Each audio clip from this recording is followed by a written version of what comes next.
Vous avez laissé cette dernière question. Quel est votre métier? Eh bien, c'est le genre de chose qui fait tâche sur un formulaire. Pourquoi ça? Je suis tueur de métier.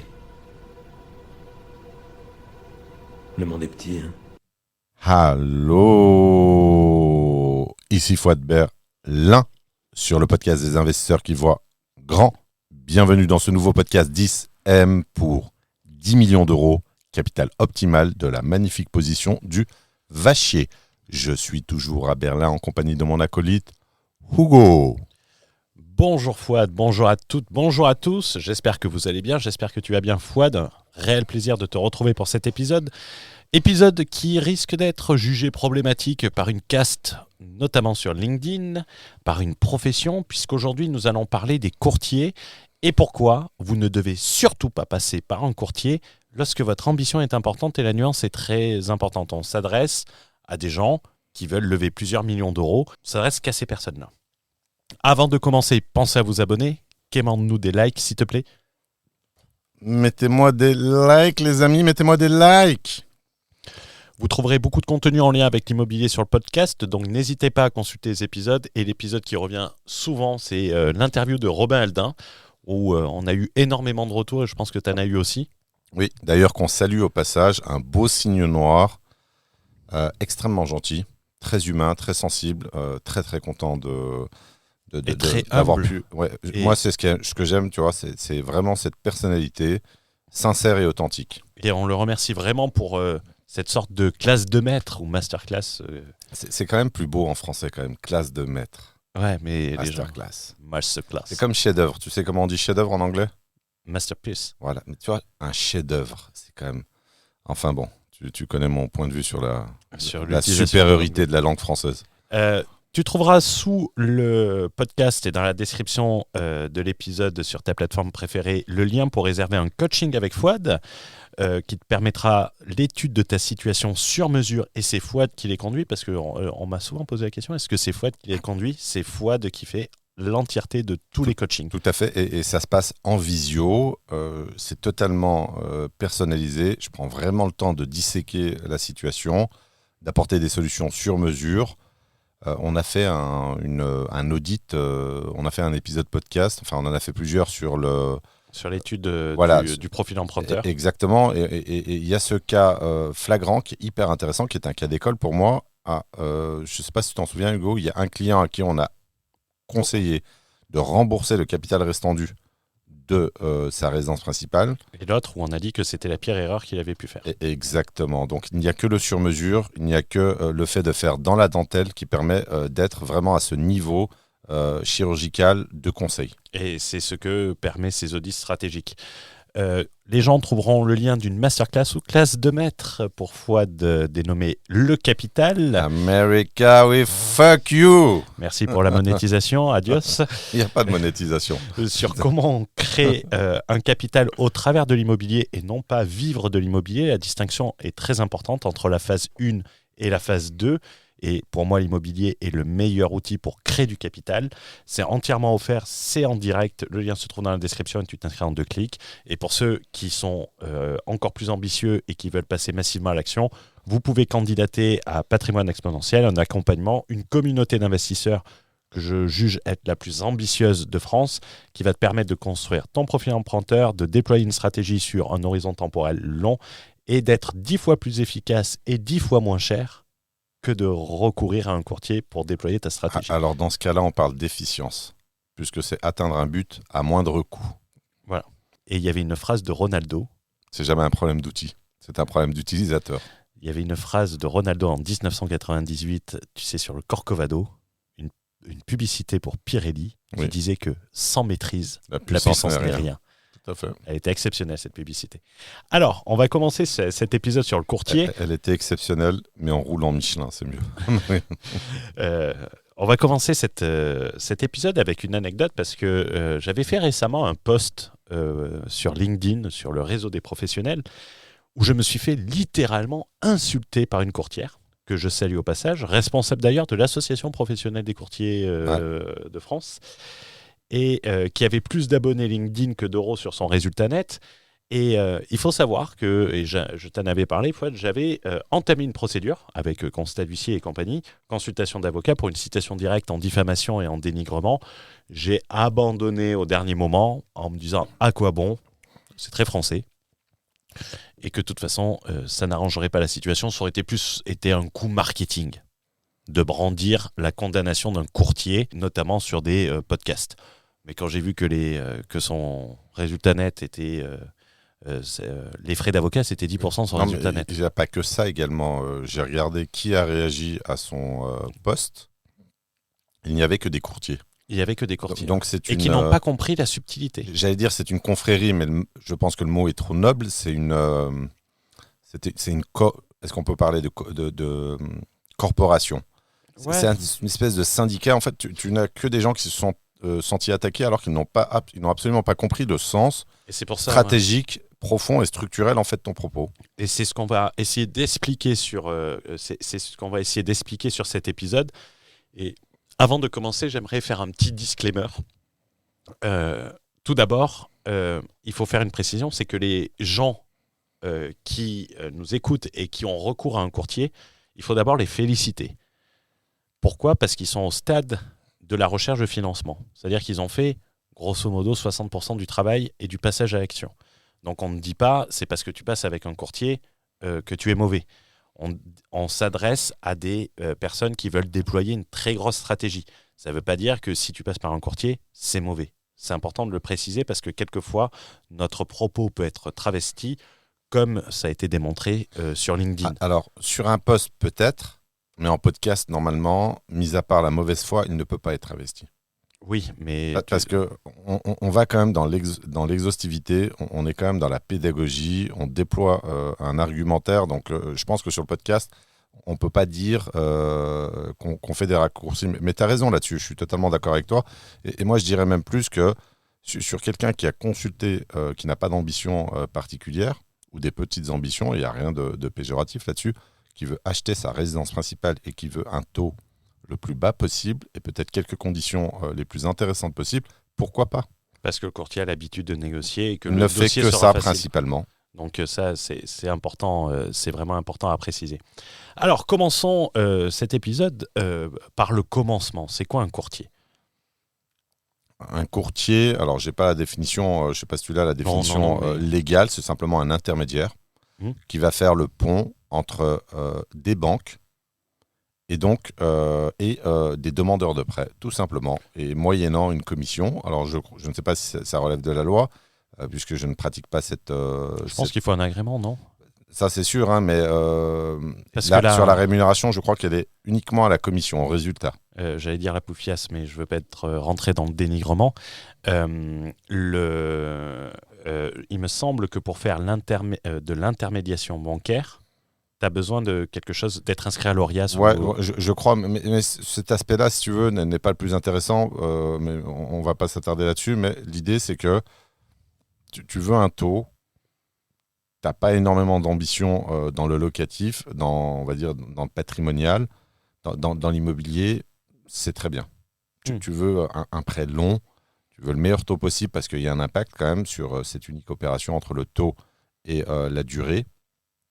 Enfin, pour avoir des mensualités les plus faibles possibles. On n'est pas dans une logique de cash flow, on est plutôt dans une logique d'avoir en fait une pression bancaire la plus faible possible tous les mois. Donc là, dans ce cas-là, moi je dis pourquoi pas.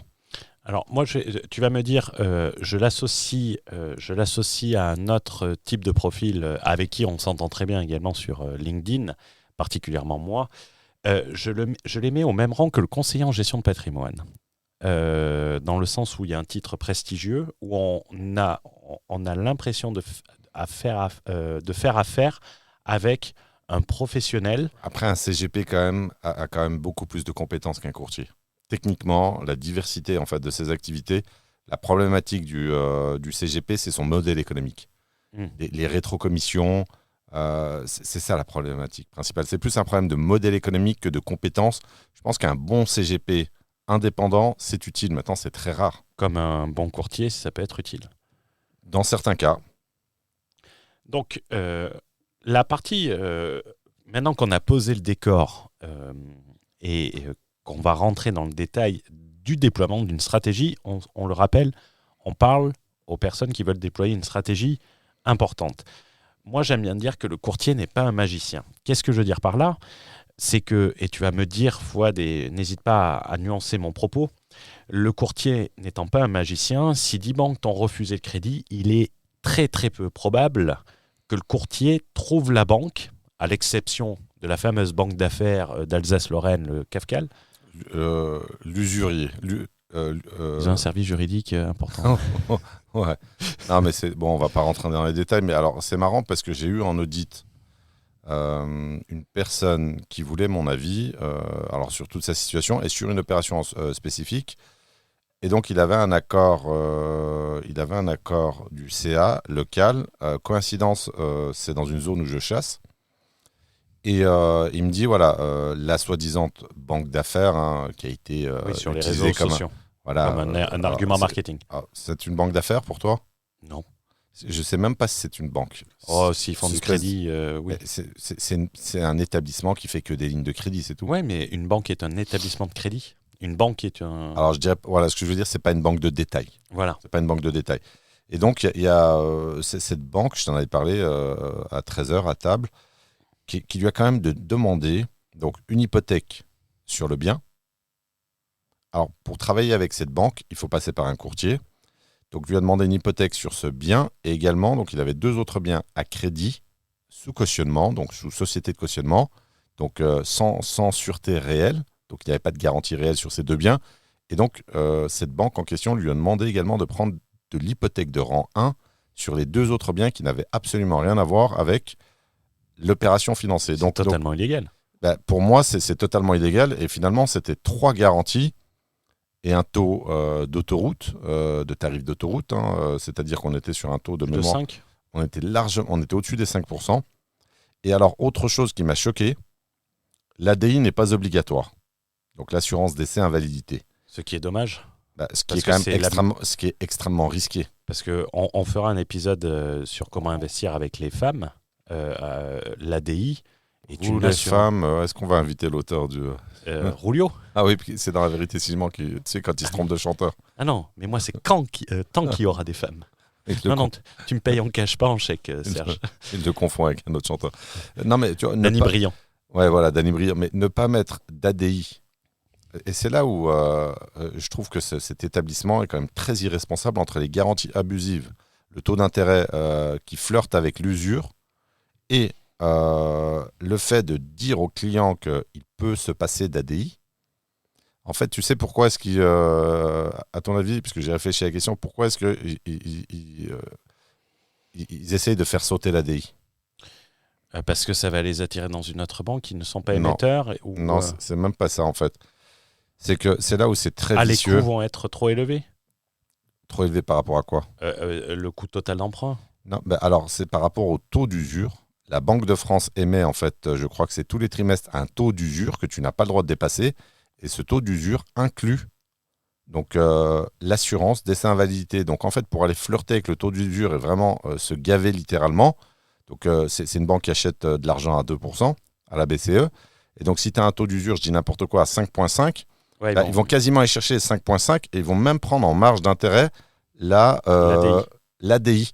Donc c'est très vicieux, c'est-à-dire que c'est littéralement pour se gaver en taux d'intérêt. Et on va te dire, tu n'as pas besoin de prendre l'ADI, mais en fait, tu ne peux même pas la prendre. Parce qu'on ne t'a pas laissé l'espace dans le plafond du taux d'usure légal. Donc ça, moi, ce genre de pratique, je n'aime pas parce que c'est incompatible avec... La sécurité. Déjà, la sécurité de l'encours et surtout le fait d'enchaîner les opérations. Donc et moi, je lui dis, mais qu'est-ce que tu t'emmerdes avec ce truc ? Un emprunt à 5%, il te faut quoi en rendement brut pour être à l'autofinancement ? J'ai pas calculé, mais un bon 9, 10. Non, plus. Moi, j'ai un 10, 11. 10, 11. Allez, au moins 10. Minimum 10. Donc, c'est très problématique. Donc, là, on a un courtier. Et là, c'est le côté, on va dire, bon, le courtier est obligatoire pour travailler avec cet établissement en particulier. Et ça gêne personne, en fait, de faire ce genre de montage. Moi, je suis courtier. Moi, ça me dérangerait, en fait. Oui, mais après, ça accepte tout le monde. Donc, Ils acceptent tout le monde, ils sont pas très Mais à quel- regardants. à quel prix Le véhicule d'investissement, mais C'est pas très professionnel, ça manque d'éthique. oui, mais l'éthique, ça, le, et c'est important. Mis à part cet établissement d'Alsace-Lorraine, un courtier, si ton dossier ne passe pas dans des banques, ça va être difficile pour lui de le passer. Il ne va pas agir en amont. Et en matière bancaire, on n'agit pas en aval, mais en amont. C'est-à-dire et ça, on aime bien le dire, et tu l'avais très très bien illustré au travers d'une métaphore où tu avais dit, on n'est pas sur une opération de maquillage, on est sur une opération de chirurgie, Tout à fait. sur son profil emprunteur. Donc, est-ce que tu as déjà vu un courtier qui agissait sur le profil emprunteur en amont ? Alors, sur les courtiers que j'ai déjà côtoyés, où j'ai déjà eu de retour, de temps en temps, il y a un petit peu de conseils. Voilà, ça, on donne pas. Par rapport aux banques, ça, on fait pas. Ça, on va plutôt mettre ça. Si tu veux, c'est du bricolage au sens effectuel du terme. Excusez-nous pour cette coupure au sens effectuel du terme, tu disais. Donc, il va bricoler avec ce qu'il a. Mais il ne peut pas être proactif pour une simple raison, c'est que pour être proactif, il faut s'y prendre 3, 4, 5, 6 mois à l'avance. Ouais. Donc là, il a un dossier en main, il est en flux tendu, il n'y a aucune proactivité possible, il n'y a pas possibilité de bâtir en amont le profil d'emprunteur. Mais sur ce que tu disais, voilà, le fait qu'il ne va pas faire de magie, ça, c'est pas le plus, c'est pas le plus important, dans le sens où j'ai envie de te dire, ça relève de la responsabilité exclusive, de mon point de vue, de l'investisseur. Et c'est là que, tu vois, sur le conseiller en gestion de patrimoine, moi j'aime bien dire que le courtier... Tu veux pas les lâcher, hein. Tu veux pas les lâcher, les CGP. Non, mais si On tu en veux, a un brillant sur Internet, sur LinkedIn, qui ne parle que de fiscalité, de réduction fiscale. Et après, qui en a marre, tu vois, qui a rehaussé le montant d'entrée, tu sais, le droit d'entrée, je crois qu'il est passé de 100 000 euros à 250 000 euros pour pouvoir bosser avec son cabinet. Mais quand tu t'adresses toute la journée à tes followers sur la baisse de la fiscalité par le biais de tes investissements, donc tu joues sur le biais du rendement. Mais c'était pas lui qui disait le plus grand risque, c'est passé en LMP ? Oui, si, c'est lui. Ah. Et en fait, ça n'attire que des gains petits. Ouais. Mais tu vois, je faisais le comparatif avec le CGP pour l'effet blouse blanche. Tu sais, c'est... je ne sais plus qui c'est qui m'avait expliqué ça, c'est qu'on fait beaucoup plus confiance à quelqu'un qui a une blouse blanche. C'est pour Bien ça sûr. qu'on fait plus confiance à un pharmacien qu'à son docteur traitant. Alors que le pharmacien a beaucoup plus de conflits d'intérêts, et il connaît moins un pharmacien.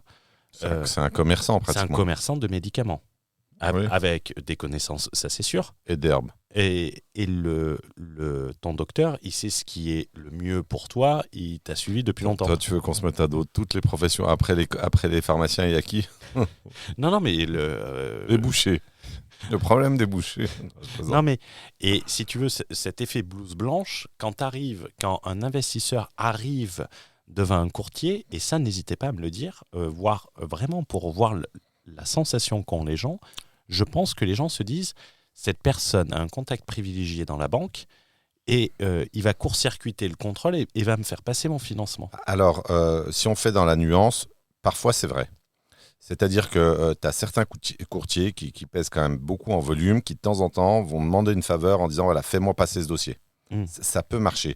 Mais le problème du signe noir, de l'investisseur qui a de l'ambition, pour celui qui veut aller chercher le capital optimal, donc les 10 millions, on ne peut pas compter sur une vingtaine de coups de pouce. Donc ça peut marcher une fois, j'ai envie de dire sur un malentendu, mais en faire un pilier de la stratégie, là-dessus, c'est une erreur. C'est totalement illusoire. Et pour renuancer par-dessus, et tu vois, j'avais prévu de le dire, je voulais dire que comme toute profession, il existe de grands professionnels, il existe des signes noirs comme des banquiers signes noirs. Par exemple, on parlera dans un prochain podcast de financement hors sentier battu, non conventionnel, notamment crédit lombard, financement à l'étranger, financement, refinancement, ce qui est très peu parlé sur Internet.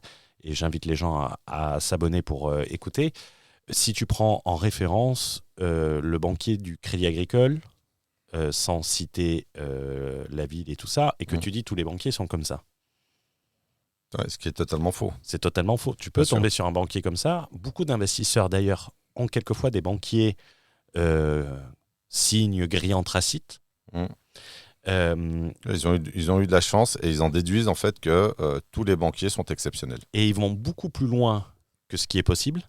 Mm. Et là, pour la partie restructuration, ça devient très très complexe. Donc c'est pas une faveur de commencer avec un banquier signe noir, c'est une énorme faveur d'avoir un banquier signe noir avec la bonne stratégie. La stratégie, de toute façon, elle est indispensable tant qu'on n'a pas atteint ses objectifs. Et également, dans le cadre, et ça c'est important de le préciser, c'est dans le cadre, j'avais fait une petite pique en guise d'introduction, un courtier, ça a un coût.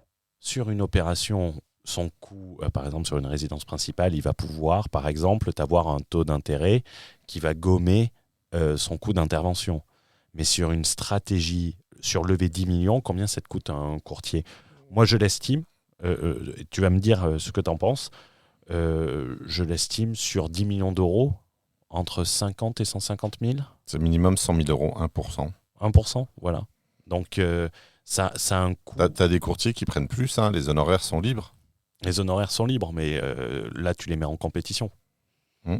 Donc, Alors, celui qui arrive à te le faire lever 10 millions d'euros, ça va être très difficile de le mettre en compétition. Il faudra peut-être le mettre en compétition avec moi. voilà. Donc, non, un courtier qui fait lever 10 millions d'euros.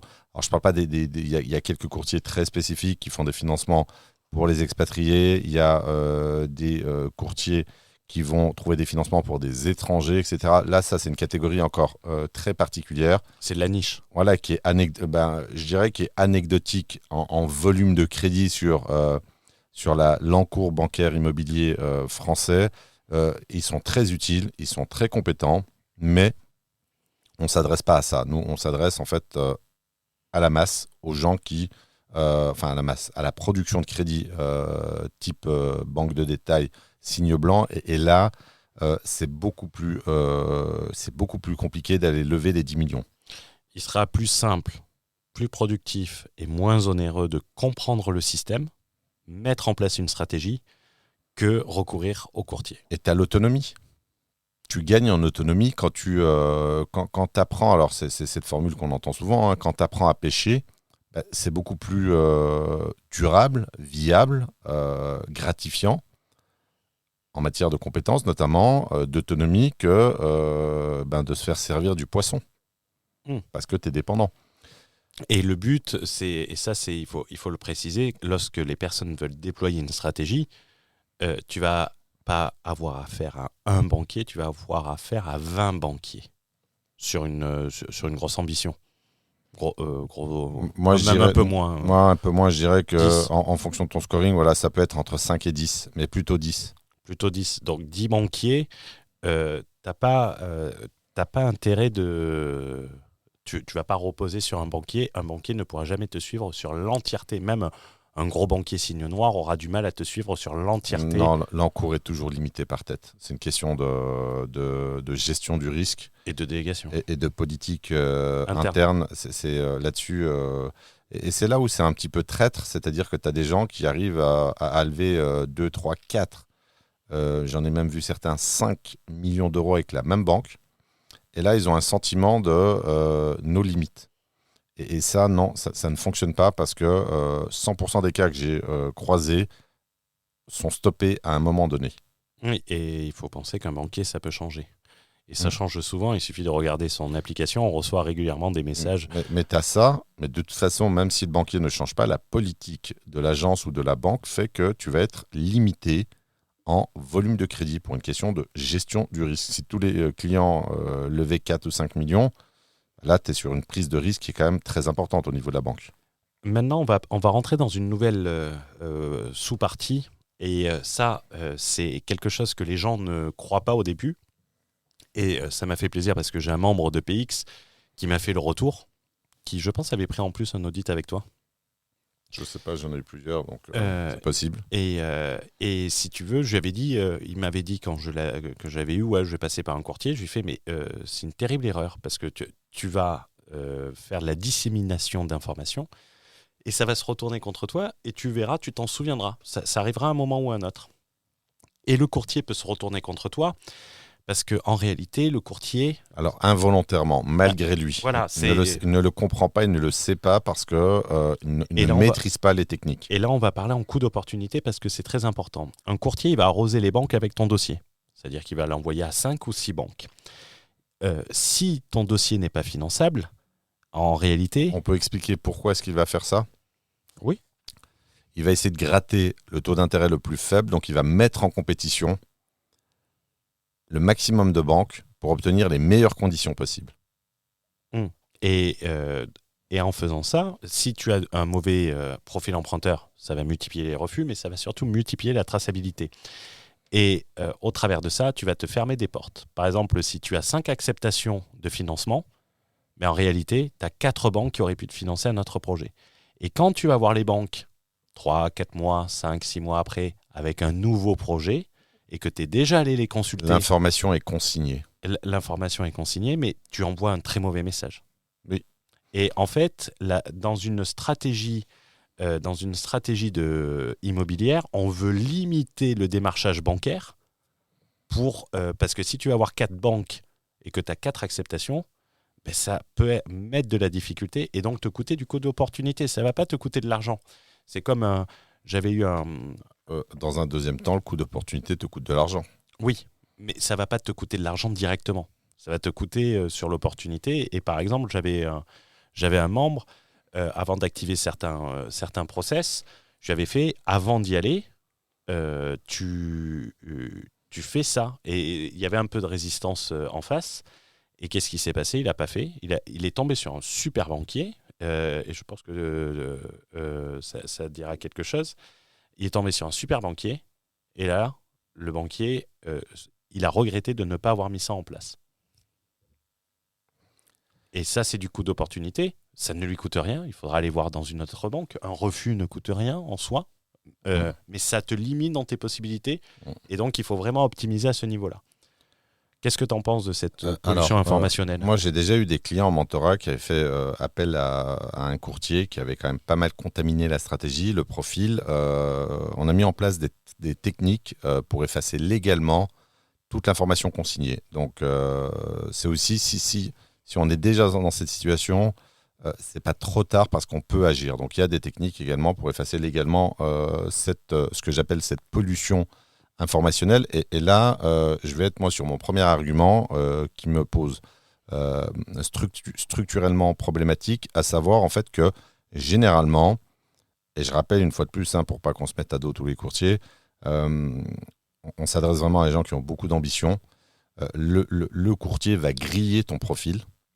C'est-à-dire que ton profil va être massivement diffusé, d'abord à l'échelle, on va dire, locale, régionale. Et si tu demandes finalement d'autres financements dans d'autres régions, pire, sur des banques nationales, l'information est diffusée nationalement. Donc, et attention aux CRM qui sont nationaux dans oui, certaines banques régionales. Donc on a cette problématique donc, de pollution informationnelle. Et je reviens, ça c'est une théorie économique en fait, ce qu'on appelle l'asymétrie d'information. Et en fait, le fait de créer de l'information polluante, inutile, va griller ton profil. Et ça, c'est très, très, très négatif en fait dans une stratégie de levée de fonds importante, de récurrence, de blitz patrimoine. Une bonne stratégie fait exactement l'inverse, va minimiser au strict minimum l'information. Dans les conseils que je donne, généralement, dans les accompagnements, moi, j'arrive à limiter l'information sur un parcours à 10 M. Je divise l'information produite légalement par 10. Donc, c'est énorme. On est quand même d'un écart de 1 à 10. Donc voilà, ça, c'est une problématique pour moi qui est majeure. Et pourquoi est-ce qu'il y a une stratégie de volume ? C'est par rapport à la rémunération. Parce que quand on est rémunéré à la commission, je parle du courtier, il a intérêt à envoyer du lourd, c'est-à-dire balancer le profil, le dossier. Alors évidemment, il y a des courtiers intelligents qui vont procéder étape par étape, par tâtonnement, on va dire 2 ou 3 banques en même temps, mais c'est déjà beaucoup. Si le dossier est traité par la BNP Et la Société Générale, tu as déjà une contamination de ton profil au niveau national.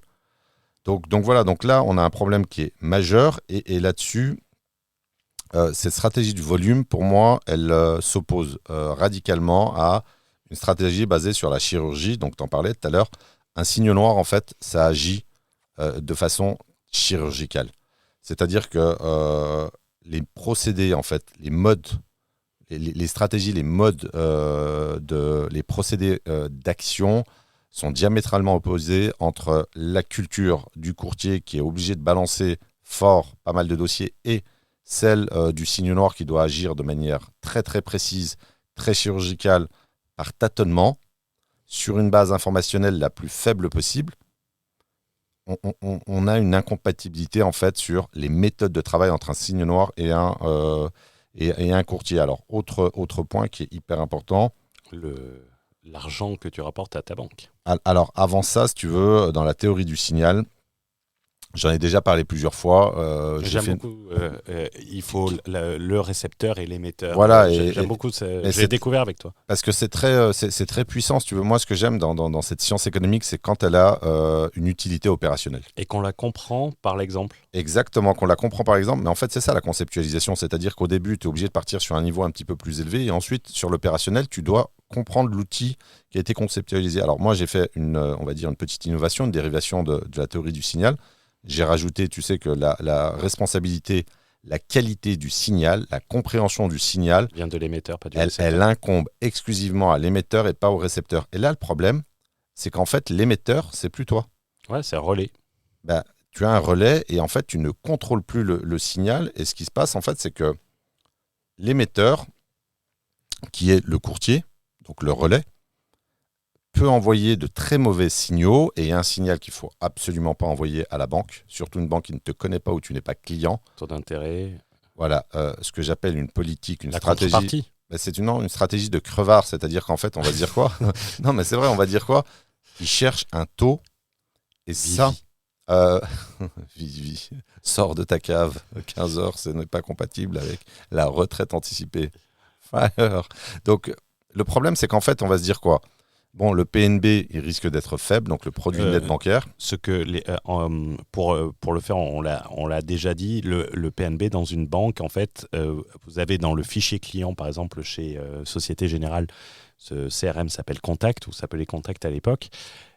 Vous avez une case et les relations bancaires sont classées par PNB et ça va reprendre tout le revenu généré par la relation du client. Alors, pour être très concret là-dessus, la culture du signe noir, on a fait un épisode sur l'acculturation bancaire. La culture d'un vrai signe noir, premièrement, c'est je ne négocie jamais le taux d'intérêt, alors que la culture du particulier, du courtier, c'est je cherche le meilleur taux possible.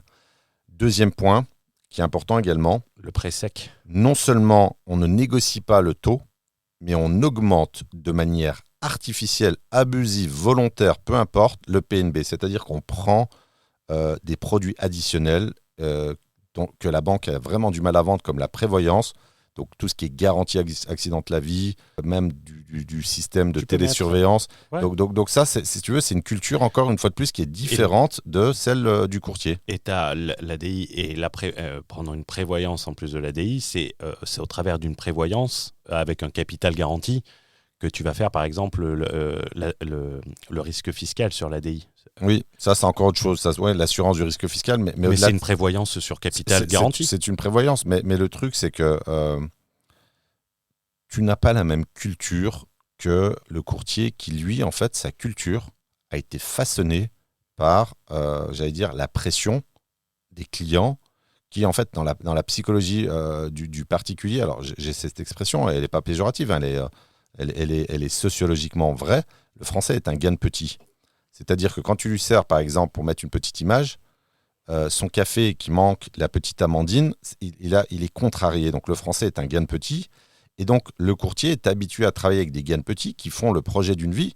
Et c'est tout à fait normal, ça se comprend.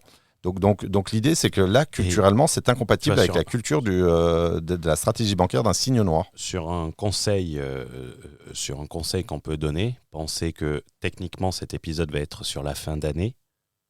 Pensez à ce moment de la fin d'année. pour faire preuve d'intelligence relationnelle auprès de vos banquiers. Tout à fait, tout à fait. Les boîtes de chocolat sont prêtes? Oui, et s'il vous plaît, les boîtes de chocolat, n'achetez pas du chocolat Milka. Prenez du Lidl. Non, et pas de Lindt non plus. Ça va être du Ducasse, du meilleur ouvrier de France. Bon, Fabrice Giotte à Besançon. Prenez du chocolat de qualité. Alors moi, je bois pas d'alcool, mais prenez un champagne. Voilà, de qualité. C'est un cadeau à quoi? 100 €? Même pas. Tu prends une belle bouteille de Dutz ou quelque chose comme ça a de la gueule sur du champagne. Mais si tu veux impressionner. Si tu veux impressionner, tu pars sur du cristal, une bouteille de cristal Roderer. Et ça vaut combien? Tu dois être à 120, 130. Voilà, donc tu mets avec ta boîte de chocolat à 30 €, à 150. La déformation, c'est que quand je bossais dans la grande distribution, on envoyait les cadeaux. Mais en fait, on les récupérait, on envoyait aux banquiers. C'était des cadeaux fournisseurs. Donc en fait, on ne se rendait pas compte du coût. Et non, ça je ne dirais pas. Mais pensez à ça, c'est un petit détail, mais si vous ne le faites pas, dites-vous que 99,9% des relations de votre banquier ne le font pas. Alors moi, je vais plus loin que ça. Si vous ne le faites pas, 99,9% des gens ne le font pas. Donc vous rejoignez le club des 99,9% et vous ne vous démarquez pas. Un banquier qui ne reçoit rien, ça c'est la norme. Quand il reçoit un cadeau, il s'en rappelle et il est très content quand il rentre chez lui et qu'il dit voilà chérie, tiens, regarde, tu vois, c'est un client qui a apprécié la qualité de mon travail et ça fait plaisir. Et moi, en fait, je suis un adepte de la gratitude, c'est-à-dire que le cadeau, je le fais sincèrement. Évidemment, ça a une portée stratégique, mais dans mon acte, c'est vraiment sincère de remercier quelqu'un qui a fait un travail de qualité et qui est quand même payé sur des montants qui ne sont pas énormes. Et tu vois, ça c'est un détail, mais c'est l'intelligence relationnelle. Et il faut faire preuve d'intelligence relationnelle. Moi, je suis un gros rat sur les pourboires. Dans les restaurants, je pars du principe que les serveurs sont payés et qu'il y a un pourcentage. Même aux États-Unis? Pas aux États-Unis. Aux États-Unis, ils ne sont pas payés. Mais aux États-Unis, ça n'est même too much. Et vraiment, dans un restaurant lambda, pour que je laisse un pourboire, c'est vraiment que le service, c'est un sans faute. Oui, et ça veut dire que le serveur a été sympa. Par contre, dans les restaurants où je me rends souvent, même pour des petites dépenses, je vais toujours laisser un pourboire. Moi, c'est pareil. Parce que je sais que quand je vais revenir, surtout dans des pays étrangers. Chez Pasternak, j'ai arrêté de laisser des pourboires. Les prix ont encore augmenté de 20%. C'est honteux. Mais pensez à ça, c'est un petit conseil opérationnel. Qui vous rapportera beaucoup plus et la personne se souviendra de vous. Totalement. Donc on a parlé de la pollution informationnelle. Pour faire un petit résumé, en gros, passer par un courtier, c'est mettre son avenir financier, sa stratégie dans les mains de quelqu'un d'autre. Donc, en d'autres termes, qui a la culture du taux d'intérêt, qui n'a pas la culture de l'investissement pratique massivement, etc., qui n'a pas les structurations. Tu as raison, c'est mettre en fait son potentiel immobilier entre les mains d'un tiers. Dont on ne connaît même pas la compétence. Tout à fait. Et donc, c'est quoi? C'est une perte de contrôle de sa stratégie bancaire? Ça, c'est le plus important pour moi. Alors, bon, la pollution informationnelle, ça se nettoie légalement. Mais la perte de contrôle de la stratégie bancaire, ça, c'est très, très, très problématique parce que quand on n'a pas la maîtrise sur sa stratégie bancaire, on ne peut quasiment rien faire. Alors, on peut faire un peu, mais généralement, on ne fait pas du tout à la hauteur de son ambition. Donc, garder le contrôle de sa stratégie bancaire, c'est fondamental et c'est déterminant pour la suite. Ça, c'est un point qui est extrêmement important. Là-dessus, j'insiste parce que un signe noir, un investisseur qui a de l'ambition doit prospecter lui-même les banques. Il doit les prospecter lui-même. Il doit également essayer d'avoir de la recommandation de qualité. C'est-à-dire que moi, ce que je mets en place, par exemple, dans le cadre du mentorat, c'est que un banquier de signe noir qui a financé un signe noir est recommandé systématiquement à un autre signe noir. On a un banquier, on en a 2-3 comme ça, et généralement, ça va être des banquiers qui vont nous faire une dizaine ou une quinzaine de financements. Donc ça représente des montants importants. Et c'est pour ça que là, il faut garder la maîtrise absolue du contrôle en fait, de la stratégie bancaire. Sinon, tu t'es bloqué très rapidement. Le courtier parle la langue du particulier. Exactement, donc on en a parlé, hein, donc la langue du gain petit, alors que le signe noir s'exprime exclusivement en langue du capital. Donc la langue du capital, c'est la langue de l'accumulation du capital, c'est la langue de l'amortissement du capital, mais massif, donc les 500 000 euros par an sur un encours de 10 millions. Donc c'est pas le même langage, c'est pas même la même culture, et ça c'est très problématique parce que une fois de plus, on n'a pas le même paradigme. Quand on a un paradigme qui est guidé par le taux d'intérêt, ça n'a absolument rien à voir avec un paradigme qui est guidé par la capitalisation. On en parlait du capital de Karl Marx. C'est le fondamental de l'enrichissement. Rappelle le poids. Ouais, ça t'a marqué ça, donc c'est 4,5 kg. 4,5 kg. Si on le réunissait sur un seul tome, c'est 4,5 kg. Et c'est ce que j'expliquais, il faut déjà être en bonne condition physique pour pouvoir le porter, le manipuler et surtout le digérer. Est-ce que tu sais combien pèse 10 millions d'euros Non. en billets de 500? Tu dirais que ça pèse quoi? Si tu mets tout ça dans un gros sac, 10 millions d'euros, qui est le nom du 5-6 kilos? Je sais pas. Moi, je dirais entre 20 et 30 kilos. Je dirais que c'est un gros sac de voyage. Tu vois, non, je ne sais pas. En billets de 500, hein, pas en billets de 100, sinon c'est plus. Petite digression. Pour bien comprendre, et ça, moi je vais revenir sur l'anecdote du membre de la communauté PX. Donc, il va voir un courtier, et à mon avis, ça a dû t'arriver, ou tu as dû voir l'histoire. Il va voir un courtier. Ce courtier arrose son dossier. Bien évidemment, le profil, c'était un entrepreneur sans le revirement. Non, toi, tu dis pivot. Par rapport à quoi? Un entrepreneur. Oui, le pivot. Stratégie du pivot, tout à fait. Voilà. Et donc, le banquier a arrosé... le courtier a arrosé toutes les banques de la région et il a eu un tas de refus. Parce que le profil, pas d'historique sur la société, pas de rémunération, toutes ces choses-là qu'on n'a pas besoin de les expliquer, les gens le comprennent. Et qu'est-ce qui s'est passé? 7-8 mois, il se restructure, il met toutes les stratégies en place, il va voir les banquiers, et une banque qu'il n'avait jamais vue. Hein. Il n'était jamais allé dans cette banque. À ton avis, qu'est-ce qui s'est passé? Je sais pas, il y a tellement de choses, mais... Oh merde. Qu'est-ce qui se passe? J'ai appuyé sur un mauvais bouton. Putain, même en mode avion. Je sais pas. En fait, le crédit a été refusé parce qu'ils avaient déjà été démarchés dans le cadre d'un dossier précédemment. Ah ouais. Et ils ne savaient pas. Donc on revient sur la consignation de l'information. On revient et Alors techniquement, le courtier doit te prévenir sur les banques qu'il a démarchées et tout ça. Et la personne a été étonnée parce qu'il a dit mais attendez, je ne suis jamais venu voir dans cette banque. Ma banque historique, c'est la Société Générale. Je ne comprends pas. Je suis jamais venu vous voir pour vous demander un dossier de financement.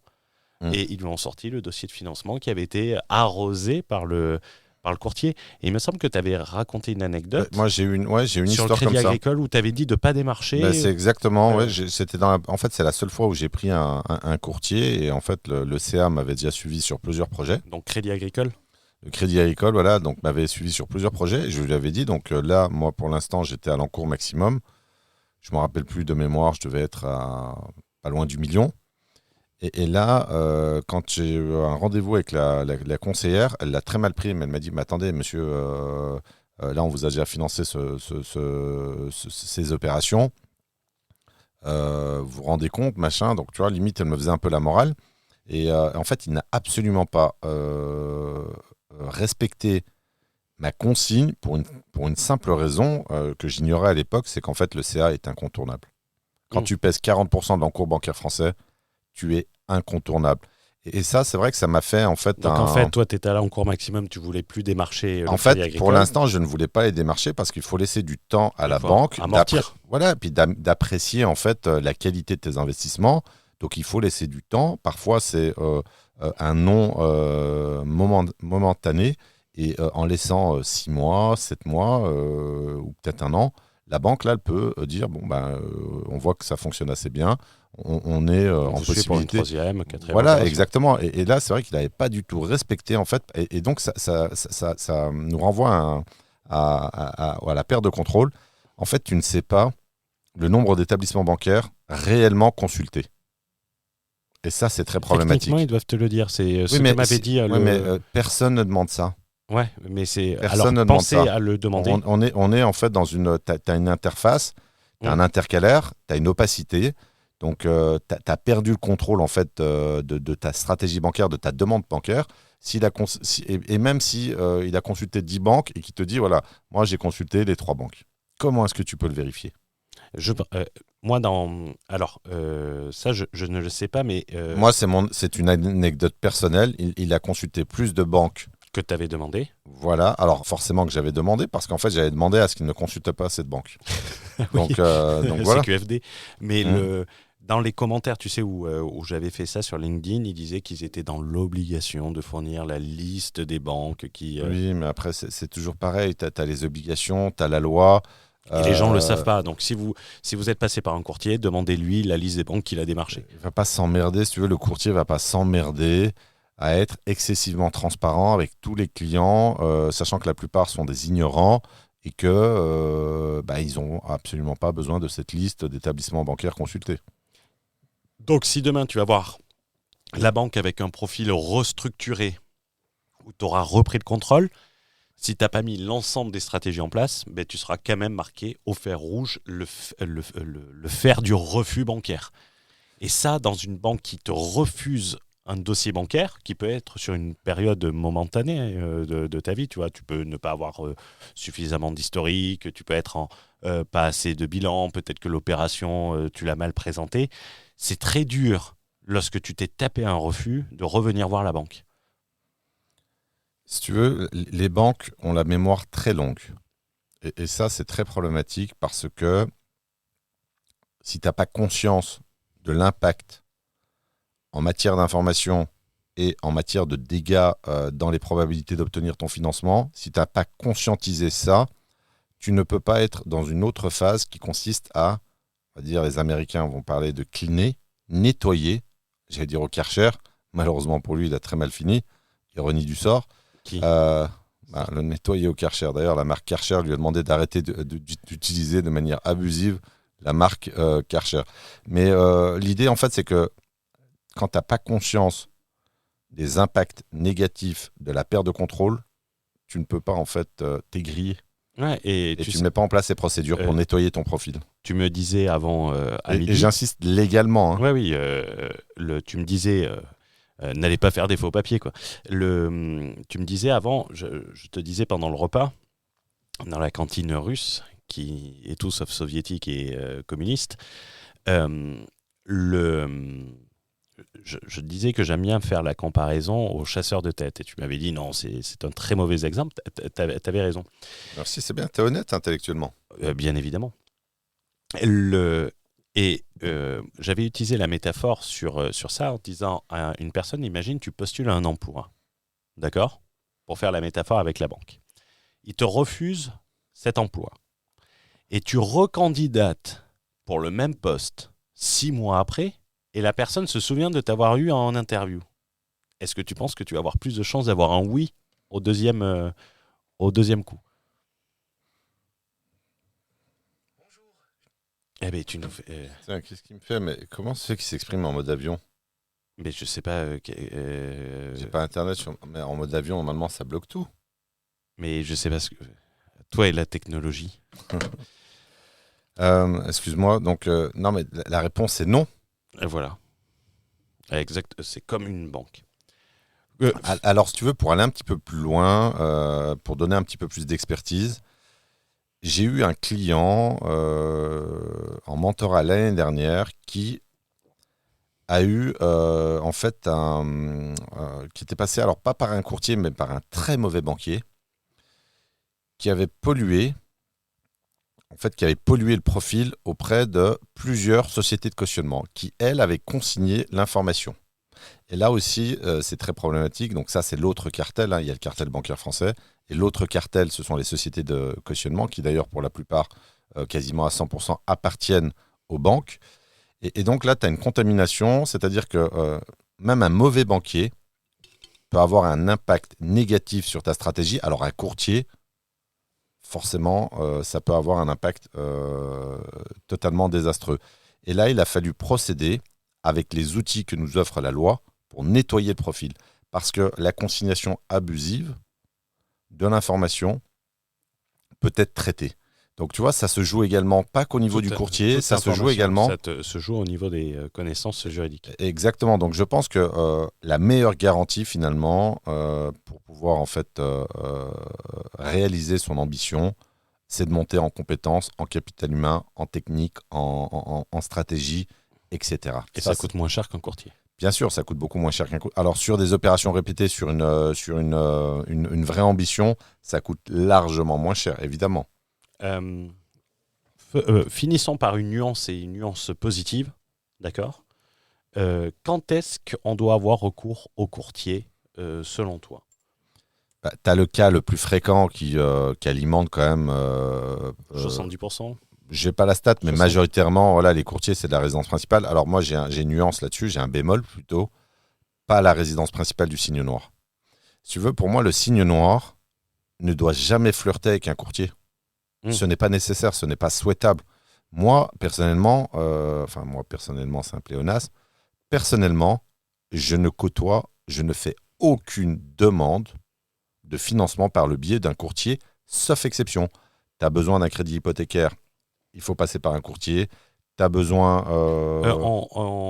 je l'ai mis à la fin. Je l'ai mis à la fin, le crédit hypothécaire, pour expliquer aussi ce que c'est un crédit hypothécaire. Parce que on en parlera sur les financements non conventionnels.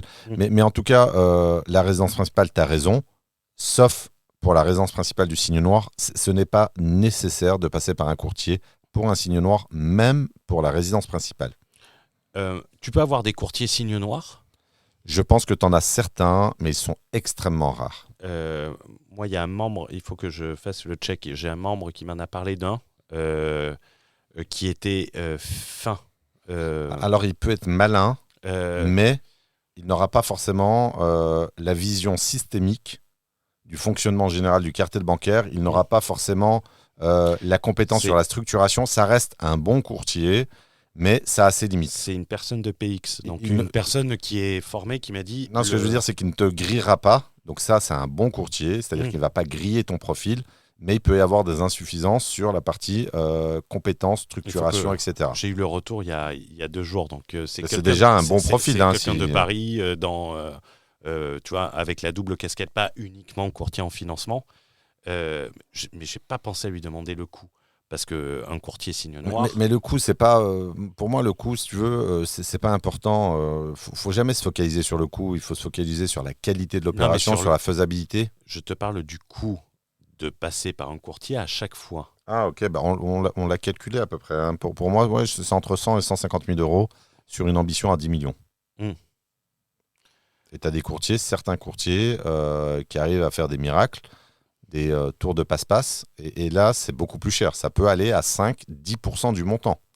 Des tours de passe-passe, dans quel sens ? Je ne vais pas rentrer, ça reste là, on n'est plus dans le non conventionnel, on est dans le non-orthodoxe. Dans le non-orthodoxe ? C'est pas cachère ? C'est pas cachère, ouais, comme dirait l'autre. Comme dirait Tougan, qu'on salue au passage. Est-ce que tu peux avoir recours à un courtier sur une opération sensible hors de ta région ? Sur de l'introduction avec un bon. Si tu veux, moi, aujourd'hui, par rapport à... En plus, j'ai repris l'écriture de mon livre, on en reparlera, mais moi, je ne crois qu'en la méthode. Tu sais, on devrait faire attention. Pourquoi ? Parce qu'ils vont finir par te prendre pour Hakim Benotman. Non, ça n'a rien à voir. Ça fait 3 ans que tu nous parles de l'écriture de ton livre. Mais bientôt, il va sortir. Bientôt, il va sortir. Si Dieu veut. Non, mais je Dieu suis en veut, il n'y a plein que dedans. toi qui veux pas. Non, mais parce qu'en fait, j'écrivais ce matin, moi, je ne crois qu'en la méthode. Et en fait, dans la méthode, dans ma méthode en tout cas, il n'y a pas de courtier. Donc, je préfère en fait me fier à ma méthode que vouloir aller sur des exceptions. Et pourquoi pas dans tel... Non, moi, mais je prospecte. Non, mais je prospecte. Demain, j'ai un bien à Orléans. J'ai une stratégie particulière, en fait, de prospection téléphonique, totalement efficiente sans me déplacer. Je prospecte l'entièreté du réseau bancaire local. Donc, je n'ai pas besoin de courtier pour faire ça. Et je serai en capacité de bien expliquer mon projet, de faire preuve d'intelligence sociale et relationnelle, de donner envie à un banquier de travailler avec moi sur une relation profitable. Donc, même ça, pour moi, c'est non. Les crédits hypothécaires, est-ce qu'on peut expliquer pour un crédit hypothécaire ? On va parler des financements non conventionnels dans un prochain épisode.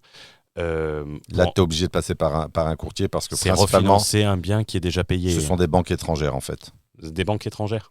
Alors, c'est pas refinancer un bien, si tu veux, sur le crédit hypothécaire ou la marge hypothécaire, c'est dégager une ligne de financement en utilisant ton bien qui est censé payer ou s'il n'est pas totalement payé, on va dire que de deuxième rang, une hypothèque de deuxième rang, si tu as déjà une hypothèque. Ils vont racheter le capital restant dû pour pouvoir être en rang 1. Mais si tu as, par exemple, on va faire simple, tu as un bien à 1 million d'euros, tu as 300 000 euros de capital restant dû. Donc la banque, en fonction des zones, il faut que ce soit quand même un minimum patrimonial. À Saint-Étienne, sur de la Saint-Étienne, Love Room à Saint-Étienne. À Saint-Étienne, ça ne fonctionne pas. La LTV, elle est à 10 ? Là, je pense qu'elle flirte avec 0. Oui, mais sur du bien. Ça t'est vache avec Saint-Étienne quand même. J'ai jamais été là-bas en plus. T'as jamais été ? Non, t'as déjà été ? Oui. Bah oui, t'avais un de tes mentors, toi, à Saint-Étienne. S'il te plaît. Donc, je reprenais mon exemple. Donc, tu as 700 000 euros qui correspond à la différence entre la valeur marchande de ton bien et le capital restant dû. Donc là, on va se dire, tiens, on prête 50%. Donc, on va te prêter 350 000 euros, mais prenons un exemple encore plus simple. Tu as un bien, d'ailleurs, tiens, c'est un exemple d'un de mes clients. Tu as un bien à 1 million d'euros. La banque va prendre une hypothèque sur ton bien et va te prêter 50% de la somme. Ça peut aller jusqu'à 70%. Donc, tu te retrouves avec 500 000 ou 700 000 euros. Et donc là, c'est intéressant parce que tu as conservé le bien et tu as obtenu de l'argent. Alors, ça coûte plus cher. Généralement, ça coûte, je crois, 1 point d'intérêt en plus. Alors, ce sont des banques étrangères qui le font principalement. Ce n'est pas dans la culture bancaire française. Tu avais une exception parce que je pense voir la personne dont tu parles. C'était et c'est important, c'était une banque helvétique. Oui, mais ce ne sont que des banques étrangères qui le font. Non, mais parce qu'il est dans PX également. Oui, bien sûr. Et le taux d'intérêt suisse était plus faible. Mais... Là, c'est une exception, mais tu as des banques allemandes, luxembourgeoises qui font des taux quand même qui sont beaucoup plus élevés que les taux français. Et le taux était plus faible, mais par contre, tu avais un risque de change si la monnaie se casse la gueule, parce que tu dois rembourser... Le franc suisse, j'ai envie de te dire, il y a plus de chances de s'apprécier. Après, là, c'est un cas particulier. C'est un cas particulier. Quelqu'un qui touche en monnaie locale. Suisses. Donc, il n'avait aucun risque. Ouais, il n'y a pas vraiment de risque. Hedgé, comme disent les Américains. Couvert ? Ouais. Tu sais, dans les gros financements... C'est une couverture de change. Ouais, dans les gros financements, soit tu prends des swaps qui vont te couvrir, ou soit tu hedges la chose. C'est par exemple, dans l'automobile, BMW a une usine aux États-Unis, donc produit aux États-Unis, a du dollar. Ça lui évite de faire de la conversion et de pouvoir stocker sur ça. C'est une technique de hedging. Tu auras appris quelque chose. Alors, je le savais déjà pour ton information. J'avais pas le mot en anglais, mais je connaissais le mécanisme. Et alors, n'oublie pas que je suis économiste de formation pour ton information. Donc, économiste de formation pour ton information. Ouais, pour ta gouverne. Pour ta gouverne. Comment peut-on finir ? J'ai envie de dire, formez-vous. Ça sera plus efficace, plus rapide et plus efficient. Alors, et ça fait un peu vendeur de formation, c'est le problème. Les gens ont trop été biberonnés avec de la merde. On n'est pas sur YouTube à balancer de la pub. Là, on est dans un média plutôt lourd, dans le sens où il n'y a pas d'image, il n'y a pas de divertissement. Alors, il y a un petit peu de divertissement, je pense, sur la partie conviviale de l'échange, mais c'est aussi ça répond à une certaine logique. Si on te dit garde le contrôle, mais pour garder le contrôle, il faut de la maîtrise, il faut de la compétence. Si tu veux prendre la Ferrari, il faut de la compétence, tout simplement. Donc j'ai envie de te dire maintenant, évidemment, il faut se former, pas avec n'importe qui. Moi, j'aime bien dire, tu vois, sur la métaphore, c'est très marrant que tu aies pris la métaphore de la Ferrari. Je dis, mets une Ferrari entre les mains d'un débutant. Il peut se tuer. Il ira plus vite au mur. Tout à fait. Et j'aime bien cette médaille. Donc voilà, en conclusion, moi, j'ai pas d'éléments supplémentaires à ajouter. En tout cas, un petit mot pour les courtiers qui vont nous insulter sur LinkedIn. Non, après, je pense qu'on a été extrêmement honnête, nuancé. Non, mais on a été nuancé. Quoi ça sert un courtier à quoi ça ne peut pas servir dans un blitz patrimoine sur un profil signe noir par rapport à la culture du signe noir, etc., par rapport à la perception, par rapport à la pollution informationnelle. Je pense qu'on a donné des... tu sais, et c'est pas pour me la raconter, mais là, on est sur un niveau d'analyse qui est quasiment doctoral. C'est-à-dire que quand tu parles de culture bancaire et que personne n'en parle, quand tu parles de pollution informationnelle, on est déjà dans des concepts extrêmement poussés et qui sont conformes à la réalité.